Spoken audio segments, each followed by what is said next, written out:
so happy to have the three of us with your nemesis, if you will, because it wouldn't be you and I if it wasn't for him, Mr.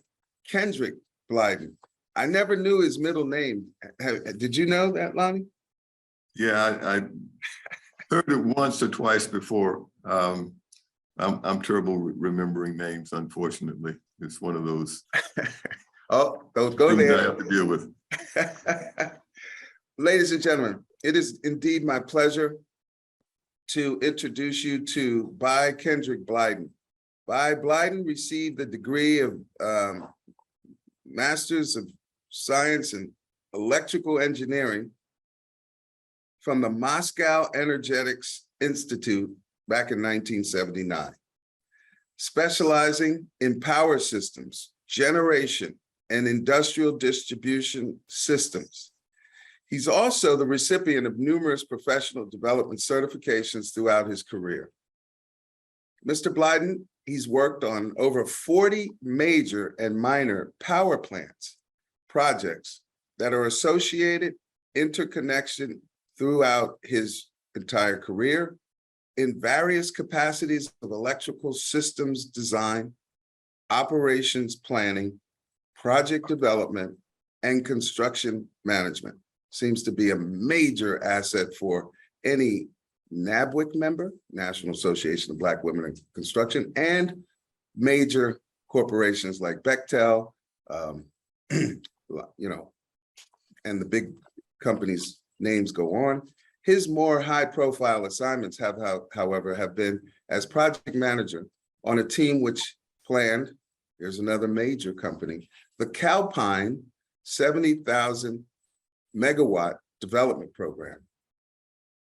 Within this scope, has served as an on-site construction manager for California Emergency Peaker Program, which planned and managed the construction and commissioning of 11 times 45 megawatt General Electric 6,000, I don't know what LMN, 6,000 gas turbine units under California's Executive Order D2601, issued to protect the grid around Silicon Valley and the peak of the 2001 California energy crisis.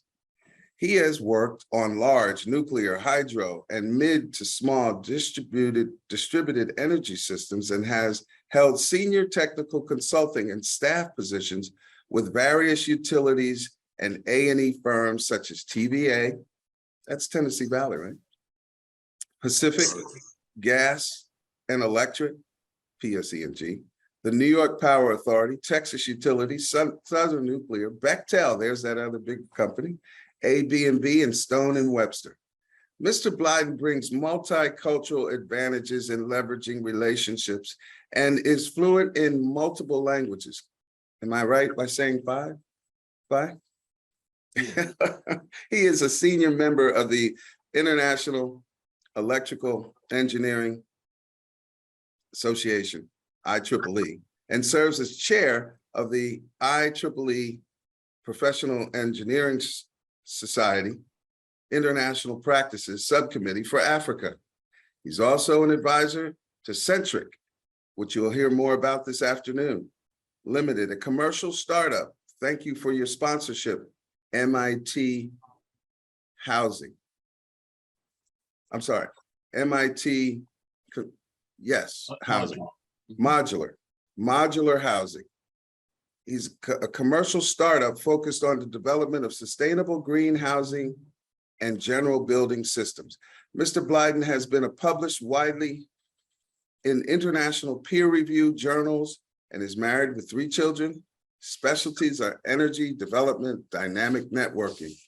And it is indeed my pleasure to say that he is a KDM Associate Global Ambassador, and our depth of knowing and appreciating and opening up office in the Africa UAE continent is in part through the inspiration of my dear friend Blyden. It's my pleasure to introduce you as well to our second panelist, Lonnie Johnson, a former Air Force and NASA engineer who invented the massively popular, everybody say it with me, Super Soaker water gun. African-American engineer and inventor Lonnie Johnson has earned a master's degree in nuclear engineering from Tuskegee University, HBCU, and went on to work for the US Air Force and the NASA space program. After tinkering with the invention of a high-powered water gun, Johnson's Super Soaker became a top-selling item by the early 1990s. He has since been developing the Johnson thermoelectric. Ladies and gentlemen, listen to this. Let me repeat it. He has been working on the Johnson thermoelectric energy converter, JTEC, an engine that converts heat directly into energy, electricity, which Johnson sees as the path to lower cost solar power and emerging energy.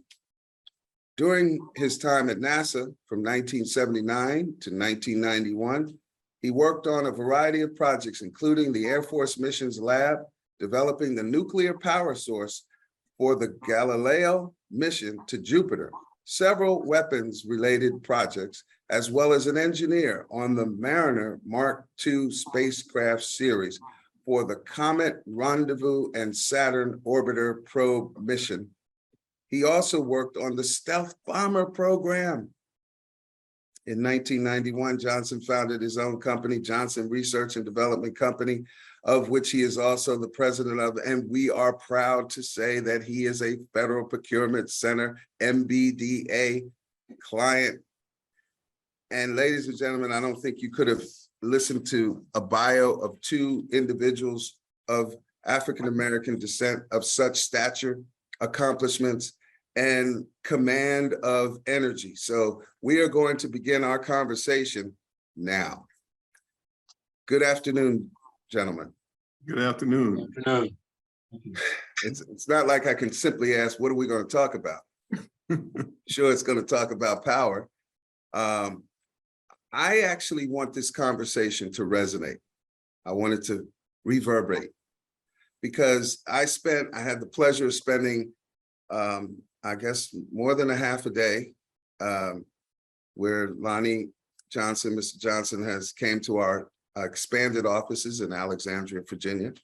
And we met some centers, of which let me take liberty to say that thank you, Terry Sims, who is the operator of the Chicago MBDA Center and is a shared outcome partner with us, that we are sharing clients and growing together in terms of strategy on how to help our minority businesses around the country. And do you know, I bet you don't, Lonnie and Vi, that Terry Simmons has 30 years behind her at the utility companies as a government affairs person. I didn't know that until last night. And Dr. Teresa Arak from the Center of Innovation, Entrepreneurship, and Economic Development here in the campus, the beautiful campus of Alabama A&M. Reminds me of days back when we were at a few other campuses. And I'll tell you what, the power of the people literally is between the campus and this conversation. And so I'm welcoming you to it. I'm Keith Moore, Federal Procurement Center operator, KDM CEO, and founder of Open Government TV. I'm going to open up this chat by asking you, Mr. Johnson, what inspired you to be here with us today? Well, you inspired me to be here today. That's just that simple. Oh, Lord. Shape the opportunity to speak and encourage entrepreneurs and others in terms of launching businesses, taking that leap of faith, if you will, to venture out, because it's something that is sorely needed within our community. Yeah, and you surely have had a journey, and we're gonna take a couple minutes to walk people down your rapid journey over the 65 plus years, and give some inspiration because of the walk that you've journeyed down. I think it's a story that will go into the books of libraries and legends, and what inspired me is that there are more Black and brown young people who need to truly know what work you've done and the work you're doing. So we're going to do everything we can to make sure that that message and that mission work goes out to our communities. What not brings you here, because I thank you for making that introduction, but what inspired you to even make the introduction to the Federal Procurement Center with Lonnie Johnson? I mean, he's a legend in his own living time. He's accomplished from revenues, scale.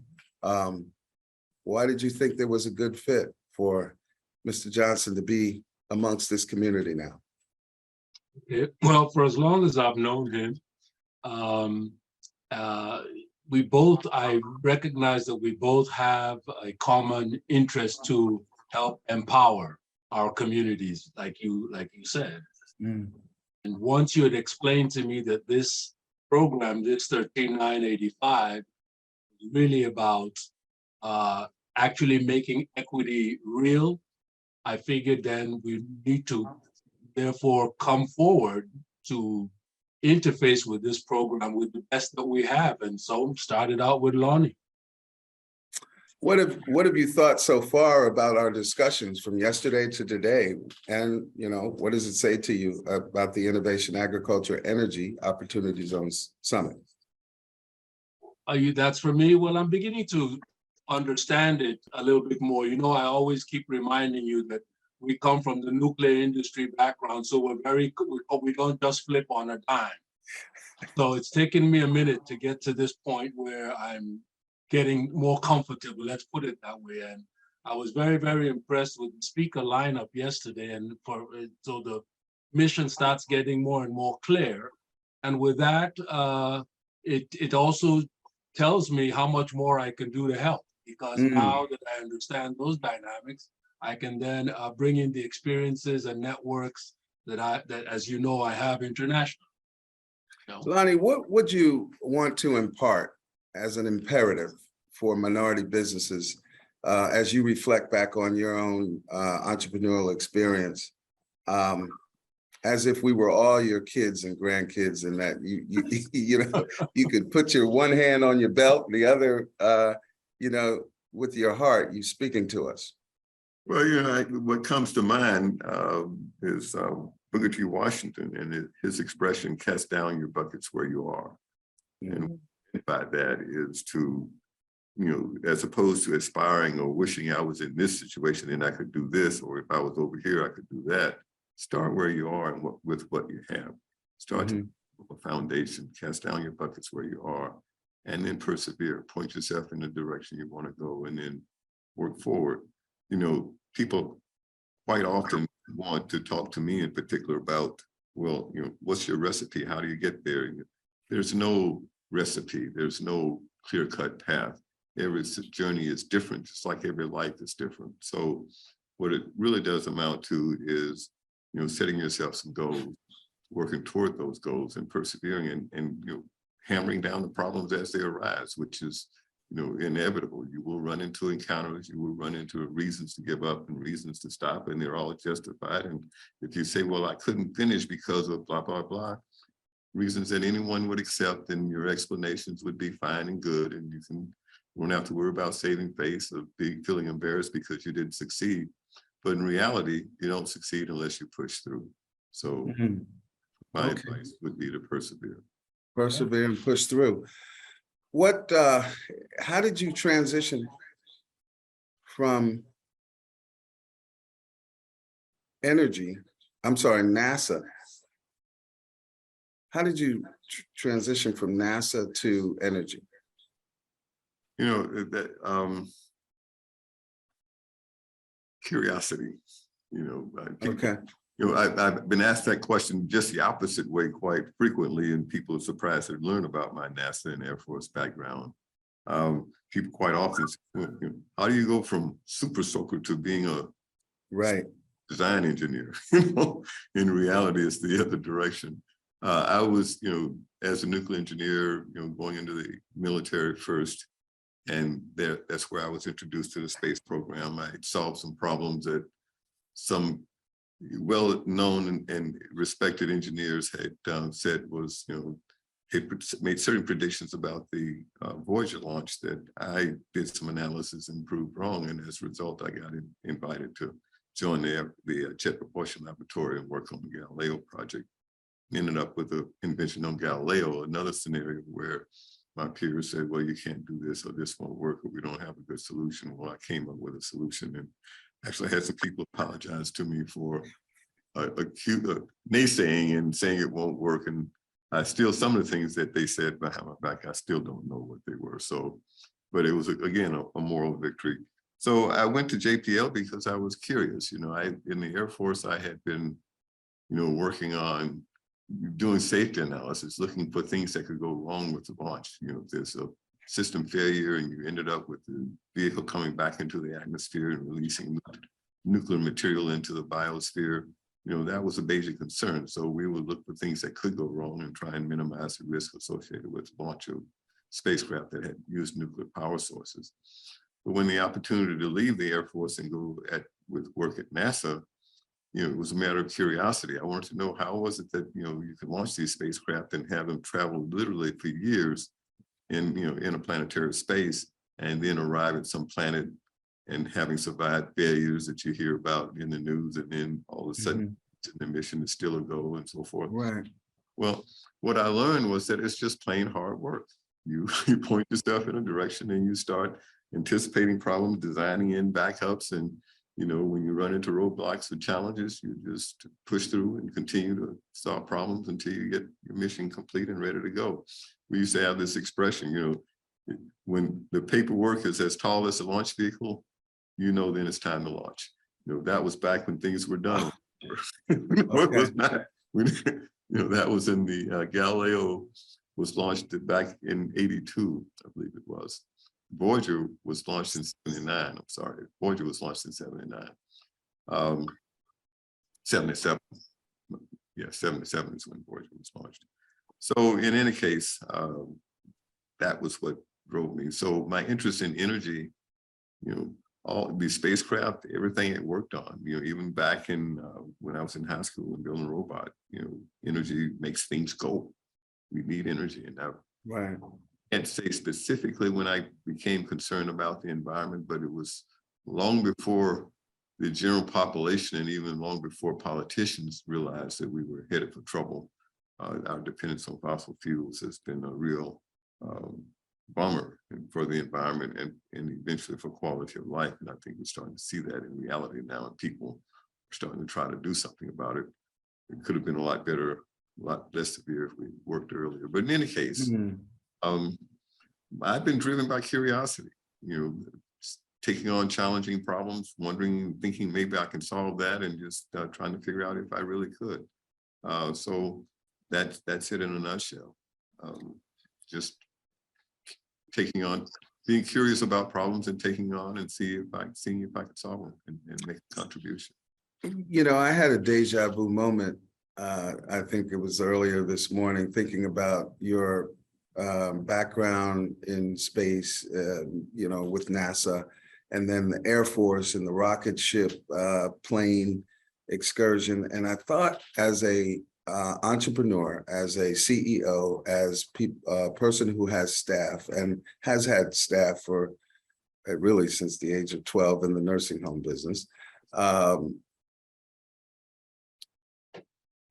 the importance and the opportunity to get your staff to understand how important each component of that rocket ship is, and each delicacy of the supply chain associated with the craft for purposes of safety and mission accomplished. What do you think it's going to take? I mean, do you see a parallel there? Do you see a challenge that we face in U.S. manufacturing and small businesses? Or is that one of the thought processes that we should be incorporating into our business models as staff people, employees, and leaders? Well, I have to go back to basically what I said about pointing yourself in a direction. One of the beautiful things about America is that we do get to strike out on our own and be independent, start our own companies and pursue wealth, or try to be all we can be individually. And there is a huge strength, because you don't have to, each individual has an opportunity to orchestrate all the things that are needed to become successful. So every individual become an orchestra director in terms of pulling in different instruments at different times to get the different effects that one wants to achieve. So in terms of supply chain and other issues, there's just part of the mix and part of the challenges that you take on. When I was at JPL, for example, one of the things that was really striking and eye-opening for me was realizing that a given spacecraft, like Galileo, for example, there were people literally all over the world making components and parts for that spacecraft. Yes. Things were, I believe the propulsion system was from Germany, just different. Yeah, right. And so you had to design all these parts. You had to design the spacecraft. It's a one-of-a-kind vehicle, very complex system. Everything, it's got to fit on top of the launch vehicle. It's got to go into space. It's got to be able to communicate back on Earth, and all of those things, all those complex things. Even when all those parts are being made independently, and then they get all delivered there to the Jet Propulsion Laboratory, into the spacecraft assembly building, and then technicians start to assemble the spacecraft, putting everything together like putting together a Lego set. But all the parts have to fit. All the connectors have to have the right voltages and the right signals and everything to make the system work once it's all assembled. So it's a very complex orchestrated process. That's called systems engineering, which is my field. But that whole process, it has to work. And in the end, the spacecraft gets assembled. It gets attached to the top of a launch vehicle. All the bolts, everything has to be in the right place. All the electrical connections all have to be in the right place. The cooling loops and conduits and all have to have the right fittings and the right flow rates. Complex things have to be all matched and orchestrated, so that when it's time to go, it's time to go. We launch and we have a successful mission. Voyager, Galileo, the Cassini mission to Saturn, all those things that I worked on were all very successful missions. Yeah. It's part of the orchestra, if you will. Ladies and gentlemen, when Lonnie's visit to DC and we had time together, I think we're going to go into business together with the Maestro model.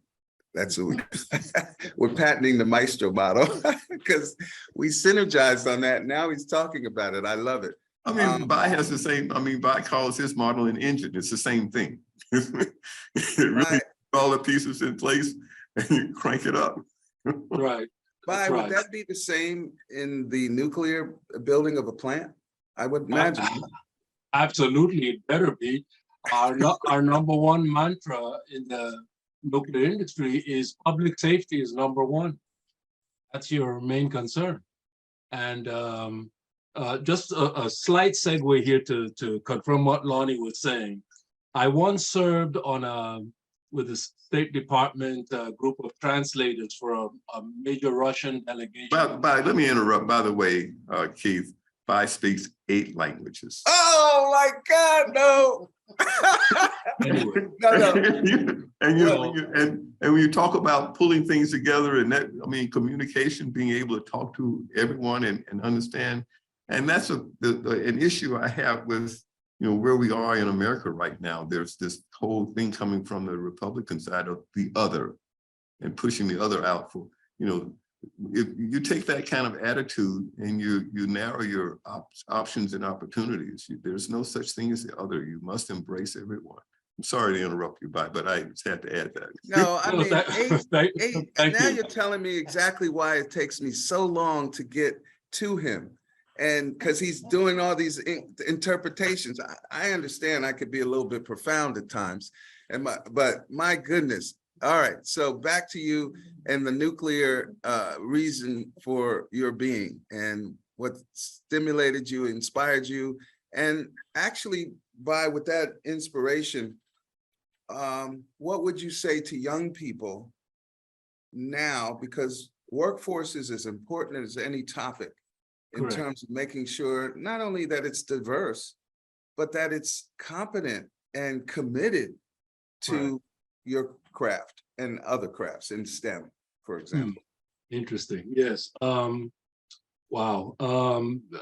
Like Lonnie briefly mentioned, it says my engine. Yeah. I have this model I call the knowledge engine, and it's made up of different systems and so forth. But it's got an AI bubble wrap around it with all the new technologies that are there today. And I have this schematic. I'm not displaying it right now, One but of them is in my office, ladies and gentlemen. good. Well, I show, ordinary people going in on one end, and on the other end, I show a demonstration of mimic of Lonnie, Elon Musk, Jeff Bezos, and the Black Panther crew. Okay, Yes, that's and it's a simplified way of making somebody immediately get the concept I'm trying to say there, because the opportunities that exist today with the technologies that there are, we have an opportunity for skills acceleration like never before in history. So I'm very optimistic. And when you say this program, this 13985, which I'm still trying to process, but through you all, I'm getting a better picture. I can see the implications, especially given the geopolitical transitions we're going through now globally. The United States and Africa, for example, with Japan, I mean, that's a colossal force that's almost untouchable, that can address supply chains as well as the technical acceleration of your personnel. So those are the areas of my interest that I'd like I'm to see. getting some great reminding feedbacks of a Dr. Janice Ferrero from California, who we had the pleasure of engaging with in Dubai. And she is an effervescent global ambassador of supply chain, AI, blockchain. And even this conversation is only validating the significance of entrepreneurs being a part of the teaching cycle in our campus systems. And I say that in sitting next to the executive director of the Center for Innovation and Entrepreneurship and Economic Development, because it does start with innovation. You would agree, Lonnie. And then it moves from innovation to entrepreneurship. All of a sudden, your idea has caused you to become someone that you weren't before the idea. And the persistence in every other aspect of the supply chain associated with the human accomplishments ends up with some product, some service, some technology. We need more of that in this country. And so it's so appropriate for us to be here at Alabama A&M or any university. But my heart literally goes to the students that we can touch, because I think we have a cultural connection. I think we have a global perspective, and I think we have the wisdom and experience based upon our life's journey to prepare the next army of ambassadors and entrepreneurs. Does everyone agree? If you do, even in the chats, raise your hand, because we are at the summit here, fully committed. I want to make sure that, and Lonnie, you can, because when I introduced you to some of our centers, like the San Antonio one and the topics we were talking about in agriculture, why don't you take agriculture and your invention and your innovation as an example of how even our farmers should be relying on people like you and us who are innovators that are thinking about world problems, thinking about soil problems, thinking about the climate, and how a farmer could play a role in your technology or your thoughts. Well, I mean, the technology that I'm developing could be used by farmers. And I think that in that sense, yes, you can't be, you can't rule out sources of solutions to problems. You need to embrace, as I was saying earlier, there's no such thing as the other. When you have a problem, you need to embrace the solution and move forward. The technology, the JTech, for example, that you were describing earlier as a heat engine, converts heat directly into electricity. Mhm. You know, there's a related technology that also produces water, condenses water from the ambient air. And both technologies would be very useful in rural areas, remote areas, but even in Africa, where you have you have water-stressed areas, you need electrical power to improve quality of life. So these are the kind of problems I'm addressing. You know, Refrigeration.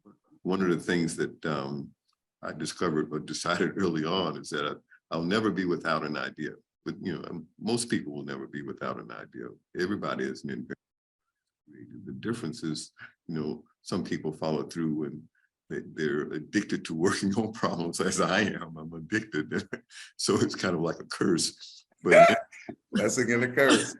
but in any case, that's what I do.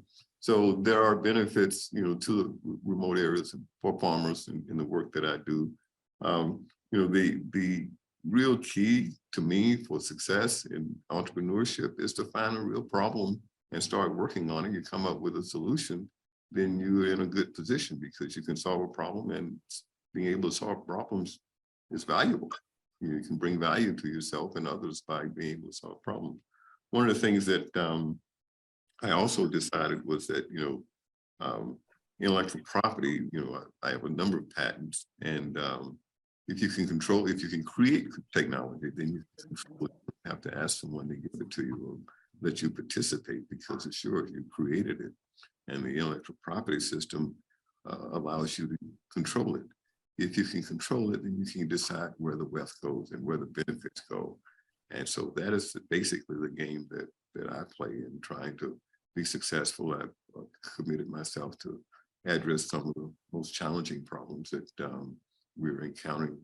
And I really, like I said, I'm addicted to a curse with the desire to address those problems and apply myself in a useful way. Ladies and gentlemen, I don't want you to miss the synergistic, not only discussion, but sometimes things just fit hand in glove. Sometimes things, I guess my dad used to say, son, if it looks like a cow and it quacks like a duck, one must be a cow and the other must be a duck. I mean, you know, you don't need to eat a whole cow to know it's beef.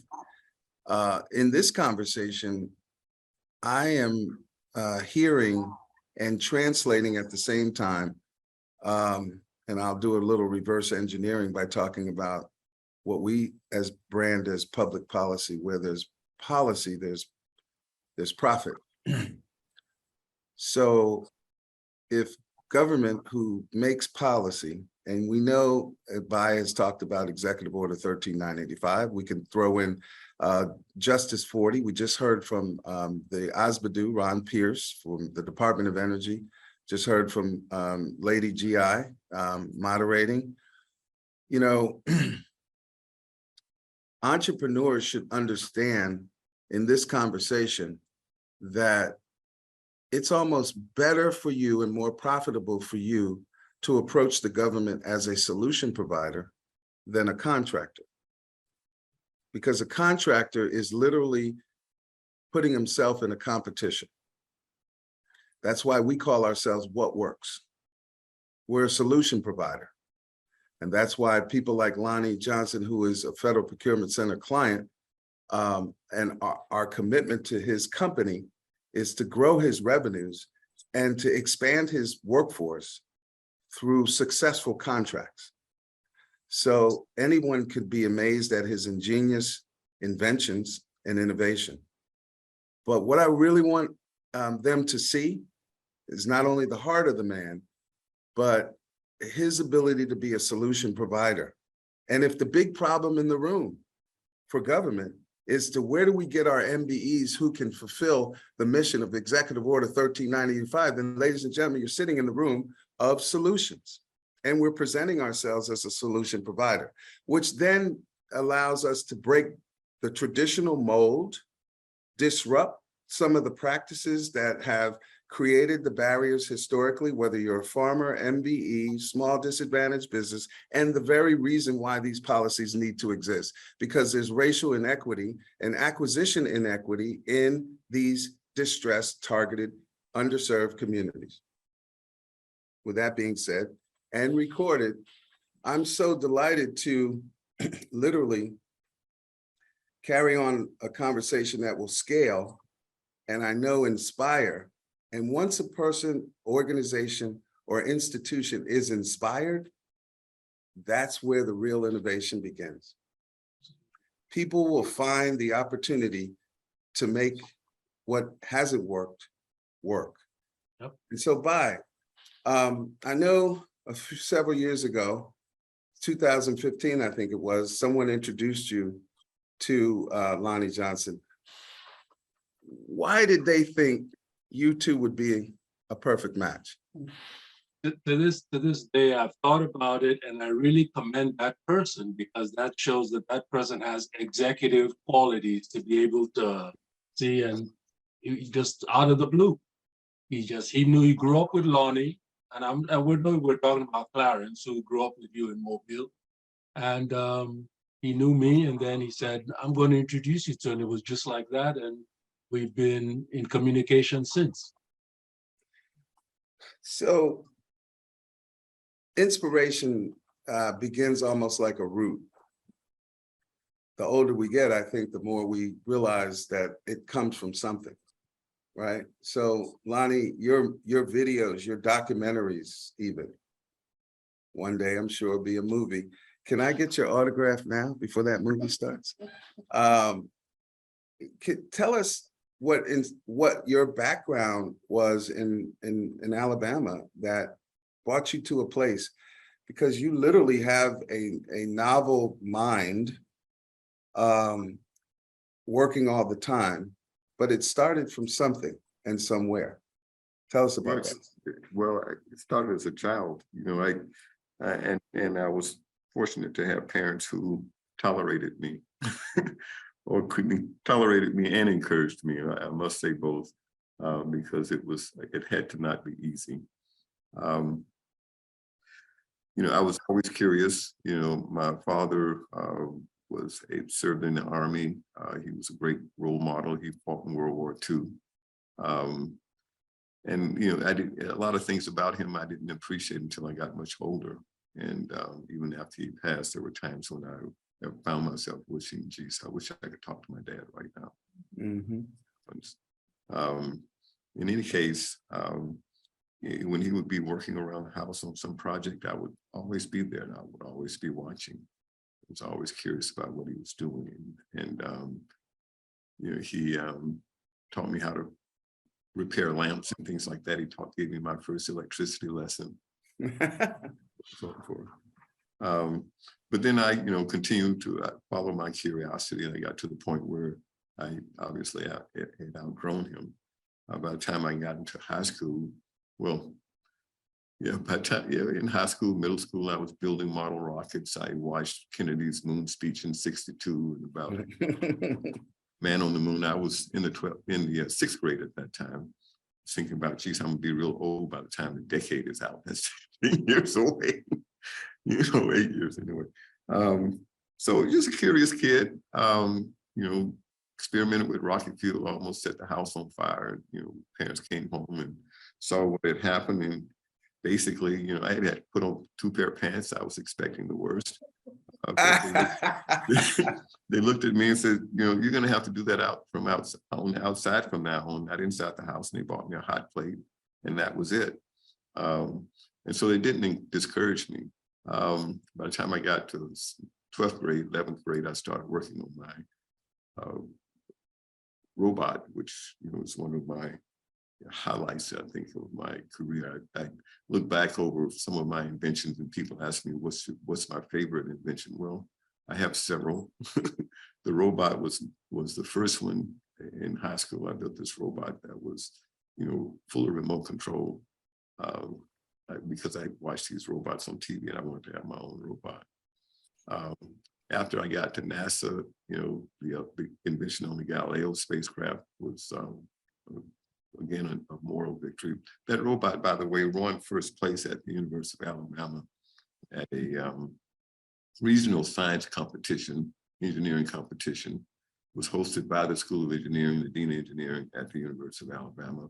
we were the only Black students there. And this is just a few years after Governor Wallace had stood in the door and said that no Black students, kids would ever attend this university. I won first place, but no one asked me about my grades. I attended Tuskegee, fortunately, and that was a great experience. I wouldn't trade anything for that, in fact. I encourage students, I think students going to HBCUs, particularly undergraduate, I think is a great experience, and I would encourage them to go on to the major or larger universities, the Ivy League schools as a graduate level. But I think the cultural experience at HBCUs is exceptional. But in any case, so Lonix won first place, so that was a huge moral victory for me. And then the Galileo invention on the Galileo spacecraft was another huge moral victory. Then Super Soaker, of course, was another major victory and success.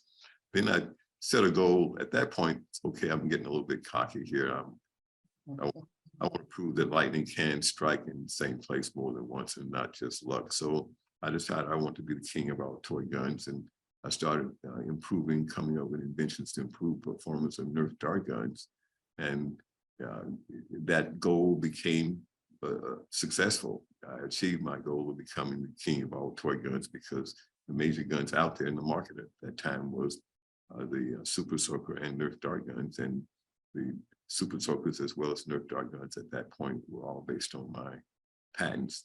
My line was the N-Strike line, which was a subcategory of Nerf, and it was the best-selling line. And in fact, people are aware of a lawsuit that I had with Hasbro. Well, that was over the Nerf dart guns, not the Super Soaker. In fact, I probably made more money on Nerf than Super Soaker. After that, of course, the JTech, where that's an invention that converts heat into electricity. Now that one is one where literally was kicked out of some of the highest offices in the country. The Office of Naval Research, for example, in Washington, D.C. is actually in Crystal City, Virginia. I stood up in the room, how dare you come in and claim you can do such a thing? That thing will never work. And storm out of the rooms, spoil the whole meeting. That is now subject of a $30 million private investment, and it was anointed by Popular Mechanics as one of the top 10 world-changing inventions. So, those are just a series of things that I look at as highlights and things that I feel very good about. So it's not just one victory, but one thing leads to another. You start to focus on solving a problem. Like I said earlier, take on a tough problem, solve it. And even if you don't succeed at that, if it's an ambitious enough, something useful will come out and you'll be able to tout that useful results. I'm now working on a new type of energy and water source that really is phenomenal in its potential. But I hesitate to even talk about that one because I have good reason to suspect that it won't work. But the test results so far have been very encouraging. So I'm really swimming upstream on this one. Yeah, so it's so fascinating. Vi, I want to make sure that you give the audience your global Pan-Africanism roots and how it applies today when we talk about power. And we haven't dealt in it largely. We're going to be needing to bring the plane down probably in about 3 minutes to respond to several chats and questions. That takes us to the top of the hour. Okay. I do want to comment on where Lonnie started out by quoting Booker T. Washington and saying, put your bucket down where you are and so forth. This meeting we're having right now, in some ways, is actually kind of surreal because my great-grandfather knew Booker T. Washington, and both of them had that same position about putting your bucket down where you are, learning those skills. Don't work on politics and all of that because you're not going to win that battle. So that's a historical fact, since you happen to bring up the Pan-African side. Yes, my great-grandfather is known as the father of Pan-Africanism. So growing up, we pretty much grew up with that, where we were very socially conscious, and especially about Black affairs, because of a trauma that we were going through in the last couple of centuries, and it's still a work in progress. So that right there gives you some background of. And I've been fortunate to have grown up all over the world. So yes, I do have a variety of perspectives that I've picked up and seen and been fortunate to have been involved in.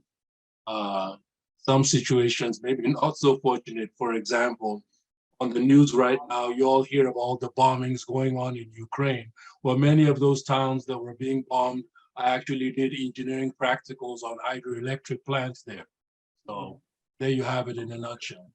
Yeah. Ladies and gentlemen, what I enjoy about the formation and the evolution of this type of discussion is relationships being built and established and founded and grounded and cemented ultimately in some good fruit and some good trouble that we all will find ourselves doing, because there's no one that can listen to this discussion and deny that there's a calling on our lives at a time such as this. And so I didn't ask, I actually declared and kind of prodded Lonnie to say, you have acreage and you have a lab essentially, and I've been in the STEM diversity business for too long not to know what to do with, bringing and making sure that the work that you're doing with young people can now be expanded. And there can be funding to that effort, which has not been your primary concern or consideration. But I believe that when one is called, anointed, elected to carry out an assignment on this earth that is going to contribute to mankind's better being, then we always have to be open for the opportunities that come before us. And I'm a witness to that, and I'm a living example. You all are examples of how you came into my life in different ways. And, we have to thank the MBDA Federal Procurement Center contract that we have at 5 years to help minority businesses. With 5 minutes left, I want to go to a couple of the questions and a few of the chats. I want to continue this conversation. And the reason why I said all of that is that Lonnie Johnson is going to be a part of HOOVA. So this will not be your only time to engage with, ask questions, and him respond to you, because he's a part of our family. He's a part of the community. And this conversation at the summit is only the beginning, a third year that will continue on. So know that, Mr. Johnson, even if you have your social media people or your administrative assistant send you, a list of the questions and you get to them at any time that your time makes available, it is profitable to do that, because information is powerful when it's exchanged and shared, right? So we can empower others. Let's see what we got here for questions. Mr. Johnson, what are your thoughts about the direction of privatizing space programs? Well, goes back to what I was saying earlier about the beauty of America, entrepreneurship, and the fact that individuals can develop themselves into leadership positions and, achieve things that are literally boundless. So there's no reason to limit what an entrepreneur dreams about achieving, as long as it's positive and supportive in a constructive direction. So I think that's just fine. I think it's just fine. I think NASA and the government set the stage for it. And that whole success of privatizing space is built on government support and initiatives and foundation that was built by the government and NASA. And so now there's something to grow from. And that should happen in other areas as well. We do have, continue to have economic challenges. The more entrepreneurs we have and more business development initiatives people take on an individual basis, the more people we have hammering away at that problem and improving quality of life. 7 years ago, if you had mentioned that answer the way you just did, I would have said, Mr. Johnson, you okay? Doctor, but today, there's no question that humanity on Mars is. Well, in the forecast. It'll be interesting to see if people really want to live on Mars, but I've seen people go and create outposts all over the world in inhospitable environments.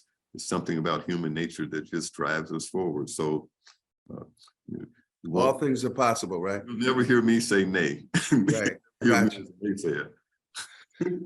Dr. Samani, as we talk about energy, how can we level set inequity with the use of technology? I think the key is education, and I think this program, we need more entrepreneurs. We need to create more wealth within our community. With that comes respect.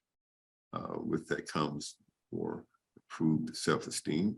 And if we could continue to drive in that direction, we will lift ourselves, and which is really what it comes down to. It's one thing to give somebody a fish. It's another thing altogether to teach them to fish. And so it really, clearly, the civil rights movement, there's been a lot of social engineering to open the door and create the foundation and environment that it allows us to succeed. But we've got to step through the door and working with our youth. Oh my God, I can't believe you said that. Do that. Yeah. I had my second book. You just put the words together to the title of my second book. Latrice Wilson. No, I'm serious. Just send me a royalty. You got that. We got it. Yeah. So listen, Latrice Wilson, your question will be answered by Mr. Johnson himself because he is a Hoover member. But I do want to give a shout out to the innovators who showed up yesterday on our panels, and Latrice Wilson, who traveled here from Florida. I think emergency management doctor, farmer, head of the Black Farmers Association in Florida. And now she was putting some background, Melvin took the question down, but with 1 minute left. I do want to give you a shout out, Latrice, one, because you're very special, and I'm going to make sure that we do everything we can to work with your entire organization. And you and I have had enough conversation. Your daughter is amazing. I want her to, and hopefully she's watching even this discussion. As a result of your genes and this discussion, she's going to be great. Blyden, thank you for your friendship. Most of all, thank you for your prayers and encouragement and your insightfulness to make Lonnie Johnson, your brother, and others a part of our Federal Procurement Center client base, because you see the global picture and you see the power in Africa and all that we can be. We need the government. We want the government. I'm a part of the government as a contractor, and we will come to the center of making it possible that 13,985 and 14,008 are real, even in this period of time, with our efforts and our will. Thank you so much, ladies and gentlemen, for joining us in this great discussion. You guys have a great day.